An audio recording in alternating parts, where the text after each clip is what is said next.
जय श्री कृष्ण सभी भक्तजनों को। आप सबको कृष्ण जन्माष्टमी के पर्व की ढेरों बधाइयाँ। खूब धूमधाम से कृष्ण जन्माष्टमी मनाइए और कान्हा जी को अपने घर पे बुलाइए। चलिए तो आज हम जानते हैं कि कृष्ण जन्माष्टमी पे क्यों फोड़ी जाती है दही हांडी, क्या है इसकी कथा, क्यों मनाया जाता है ये पर्व और कृष्ण जी को क्यों इतना प्रिय है दही हांडी का पर्व। भगवान श्री कृष्ण का जन्मोत्सव यानी जन्माष्टमी का महापर्व आज 26 तारीख को पूरे देश भर में मनाया जाएगा। कृष्ण जन्माष्टमी का त्योहार भगवान श्री कृष्ण के जन्म के उपलक्ष्य में मनाया जाता है, जो हिंदुओं द्वारा पूजे जाने वाले सबसे लोकप्रिय देवताओं में से एक है। जन्माष्टमी के अवसर पर दही हांडी उत्सव मनाने की एक विशेष परंपरा भी सदियों से चलती चली आ रही है। इस उत्सव में युवा टोलियां बनाकर ऊंचाई पर बंधी दही हांडी फोड़ते हैं। ये परंपरा किसने शुरू की, इस बात की तो जानकारी पूरी तरह से नहीं मिलती है, लेकिन किसी समय छोटे से स्तर से शुरुआत तो हुई होगी इस परंपरा की, जो आज पूरे देश में बड़े स्तर पर निभाई जाती है। महाराष्ट्र में इसका उत्साह देखते ही बनता है। इस परंपरा के पीछे भगवान श्री कृष्ण के बाल्यकाल की घटनाएं हैं। आइए जानते हैं क्या है दही हांडी उत्सव और क्यों मनाया जाता है ये पर्व। श्रीमद् भागवत के अनुसार बाल्यकाल में भगवान श्री कृष्ण अपने दोस्तों के साथ मिलकर लोगों के घरों से माखन चुराकर अपने मित्रों को खिला देते हैं और स्वयं भी खाते थे।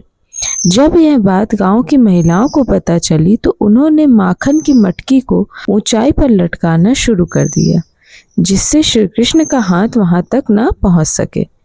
लेकिन नटखट कृष्ण की समझदारी के आगे उनकी यह योजना भी व्यर्थ साबित हुई। माखन चुराने के लिए श्री कृष्ण अपने दोस्तों के साथ मिलकर एक पिरामिड सा बनाते थे और ऊंचाई पर लटकाई मटकी से दही और माखन चुरा लेते थे। इसी से प्रेरित होकर दही हांडी का चलन शुरू हुआ है। दही हांडी पूरे भारत में सबसे मशहूर त्योहार है। खासकर गुजरात, द्वारका, महाराष्ट्र के हर गली मोहल्ले में दही हांडी की प्रतियोगिता रखी जाती है। यहाँ मटकी में दही के साथ घी, बादाम और सूखे मेवे भी डाले जाते हैं, जिसे युवाओं की टोली मिलकर तोड़ती है। वहीं लड़कियों की एक टोली गीत गाती है और उन्हें रोकने की कोशिश करती है।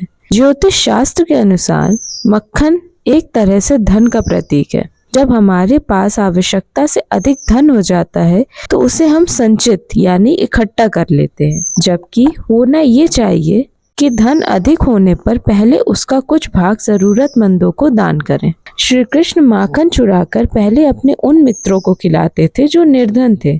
श्री कृष्ण जी कहते हैं कि यदि आपके पास कोई वस्तु आवश्यकता से अधिक है तो पहले उसका दान करें, बाद में उसको संचय करें। इस बात का ध्यान सभी को रखना चाहिए। माखन और दही खाने से जुड़ा एक अन्य लाइफ मैनेजमेंट ये भी है कि बाल्यकाल में बच्चों को सही पोषण मिलना अति आवश्यक है। दूध, दही, माखन, मिश्री आदि चीजें खाने से बचपन से ही बच्चों का शरीर सुदृढ़ हो जाता है और वे आजीवन तंदुरुस्त बने रहते हैं। धन्यवाद। अगर आपको वीडियोस अच्छी लगती हो तो प्लीज हमारे चैनल को जरूर सब्सक्राइब करिए और लाइक और शेयर करना बिल्कुल मत भूलिएगा।